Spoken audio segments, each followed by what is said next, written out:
Thanks for joining me for another Bold Schoolers chat. 8-year-old Becca asked me if she was actually learning anything. The friends on her block had told her that she wasn't learning because she didn't have tests every week like they did in school. I could see how that would be confusing to a child educated outside of school, and it's a pretty fair question. Becca told me that her mom said she learned by playing, but she wasn't too sure. I asked Becca if she thought she was ready to start working on her superpower of focus, and she said yes, she wanted to spend more time learning how to read and do math. Becca's family embraced an unschooling philosophy, a self-directed learning philosophy, but they were open to Becca self-directing herself into what Becca thought of as school time. Becca's mom figured out how she might spend a solid block of time partnering with Becca to work on her basic skills. I've had plenty of kids beg for tests and homework, and I wouldn't be surprised if Becca started asking for some traditional measures of assessment, so she would be sure she was learning. Everyone wants to feel capable and competent, and how will we ever know unless we have some way of knowing? Becca and her mom sat down to talk about what Becca wanted to learn. They wrote down a short list and developed a few clear daily goals, working towards the skills that were important to Becca. This process seems pretty straightforward, but if not done with awareness, it could be very discouraging to Becca. Becca's mom needed to really have a handle on Becca's competency levels going into the concepts she wanted to learn. Too hard? Becca might shut down or think that she really didn't know much. Becca's mom worked with her to have some words to describe what learning felt like when it was too easy or too hard, and they started to have some conversations about the work. When learning seemed too hard, Becca noticed that her belly felt funny and she felt nervous. The little voice inside her head started saying mean things to her, like telling her to give up or that she couldn't do it. When learning was too easy, she would start to think about other things she wanted to do, or she would start watching her cat across the room, or get up and get a bunch of snacks. I explained to Becca that it was important to notice what was going on in her body and in her mind when she was learning something. I encouraged her to describe it to her mom and to tell her what her little voice was saying in her mind. Her mom would listen and make adjustments accordingly. Normalizing these types of conversations not only helps us build compassion and empathy with one another, but it helps us raise our awareness for both Becca and her mother. And in the process, we find that challenge-skill balance a lot faster. So for Becca, being new to learning in this way, we chose skills that might be a tad too easy.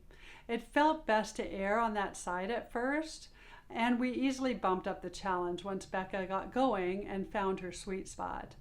Becca's mom found a consistent daily block of time to sit down with her and offer some feedback as they learned together. Becca's mom used all 3 types of feedback, lots of appreciation along with coaching and a tad of evaluation. This gave Becca a clear sense of what she was learning and where she needed to focus more attention. The appreciation really helped to keep her confidence up, and they inched forward using paper-thin progressions, which helped it never seem too hard. For kids that struggle with anxiety, it may be helpful to understand that information through our senses is filtered by fear and by our goals. If a child can focus more on her goals, she's focusing less on her fear. Clear goals need to be specific and immediate. Your child needs to know what she's doing now and what she's doing next in order to keep anxiety levels down. I mentioned paper-thin progressions. We build one small skill atop one small skill. Start where your child is fully competent and then slowly add the smallest bit of challenge to that skill.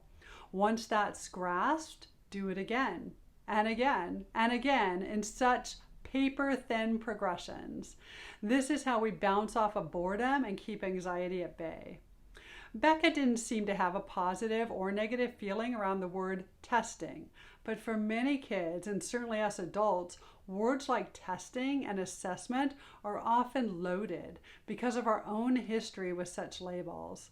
It's important to be aware of our own feelings so we don't put those experiences onto our kids. Many children don't have a negative feeling in their bodies when they haven't had those same stressful experiences. I'll share this story with you because it was such a great reminder for me. A third grader, Matt, recently was telling me about the vendor program that he attends twice a week. Though self-directed the remainder of the week, the vendor program is a more traditional schooling experience. He started to tell me about the tests he took every morning, and in my mind, I was already thinking that he was about to tell me how horrible the required tests were and how he disliked school because of it. To my astonishment, he went on to tell me how much he loved doing the tests every morning. It was one of his favorite parts of the day. As my brain short-circuited, I was reminded that experiences are just experiences. They aren't good or bad in and of themselves. We decide our perspective and whether something is good or bad for us. For many people, the label testing can bring up all kinds of negative feelings. But for Matt, the word is positive and something he looked forward to. Kids can be excited to show what they know, and it's up to us not to let our own labels and experiences taint that positive frame. On the flip side, when a child does have a negative frame around a label, sometimes it can help kids to think of anxiety as excitement. Often the two feelings have a similar flavor, but calling it excitement in our minds helps our bodies refrain from releasing stress hormones into our system. Okay, everyone, have a great week. Start to notice the labels you use in everyday conversation. Which ones feel positive in your body and which ones bring on some anxiety? Shoot me a message and let me know.